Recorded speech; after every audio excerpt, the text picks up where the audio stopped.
Hey guys, Paul Bird, Backyard Engineering back again, or as I'm calling myself now, the Bearded Engineer. I thought I'd do a little update because I haven't put any videos up recently, so here we go. So these here, these are 22.5 inch lorry wheels. Bish bash bosh. So I need to make these 22 inch so you can put 22-inch car tires on there. Now if you look here, the bead itself is very shallow, so what we do is basically from about that line to the edge we make that flat, because if you can see that is at that angle. Basically what we do is we flatten this off so there is a 3mm drop there. So 3mm, 6mm off the diameter allows the tire to pop on. Now I haven't done one of these as yet because I've had mounting issues, and as you can see it's going up and down ever so slightly, but that is adjustable on these two bolts which I've put on. So when I'm doing the super singles where the mounting face is in the middle, they are easy. I can do them on the 4-jaw chuck. But unfortunately, to get the size in here, then what I've done is I've taken the alley wheel adapter from the 8-stud Chevy up to the 10-stud Euro PCD. I basically turned the center out of that until it fitted onto the threads of my faceplate. Then I laid the adapter down and I basically drilled 6 holes. What I did is I put 2 together to line up so we know where the bolt holes go, and then I did another 5. So the adapter is bolted to the back of my faceplate, and then I've got 2 bolts that hold the wheel to the adapter. So I've got a little bit of movement, I can move that out. I've got a little bit of side to side wobble, not a lot, but that's just because the adapter is being hit with a hammer on many an occasion. So I've got to take this edge here off and this edge here off. Now on the super single, basically all I do is I bolt an XY table to there, which gives me an overhang, and then I've got a cutting tool which I can then go across there. And obviously the super single on the chuck, all I do is take it off, turn it around, put it on, do the other side. But because this one's mounting from the face, rather than the center, then what I'm going to do now is I'm going to make a table or a mounting here, which will basically allow me to put my XY table there, and then I can put my little compound off my little elf lathe, and I can just skim off there, and then I can skim off there. But these here, they are a living arse to load. I mean an arse. I mean, that weighs a lot. Yeah, and then even the alley wheel adapter, which weighs another 7 kilos, which is bolted to that. So there's a good 25 kilos there. I'd say that's about 18 kilos, 5 kilos. I'd say about 20 to 25 kilos. So what I've got to do is I've got to lift the wheel onto the lathe. Then I've got to lift the wheel adapter into the faceplate into place.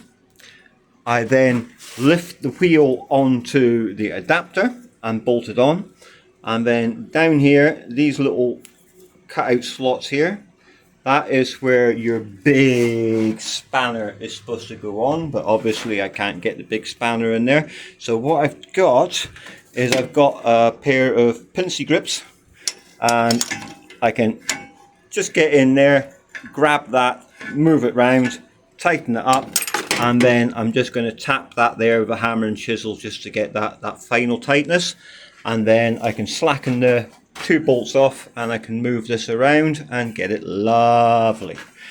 So yes, so I bought this lathe the other day. It's exactly the same as my old Colchester Triumph, but this one is 18 inches shorter, which has allowed me to get it into my little downstairs room, which I dug during COVID. That is my garage floor up there.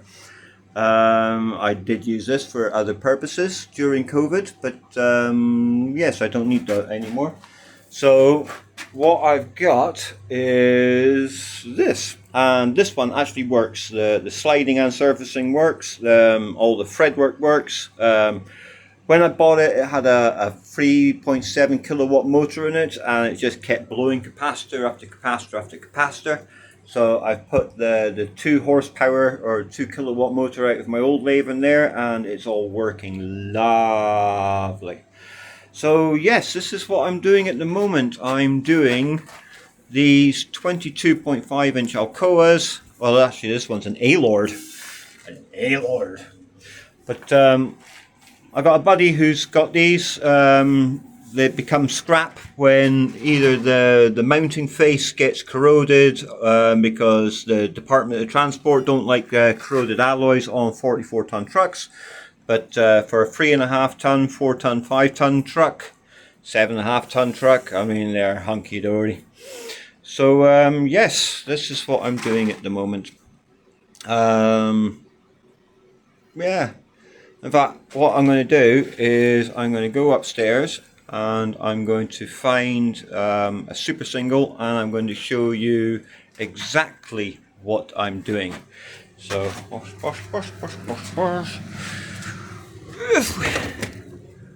yes. So, yeah. This glorified loft hatch here, I actually had to dig out, and pulled out about 190 to 100 tons of dirt out of here. Basically, this is the pit, which is only 4 foot deep. One day I just thought, what's behind one of these breeze blocks? Okay, and that's what happened. So, yes, in fact, if I put the flash on, this is a 22.5 inch Alcoa, the same as downstairs.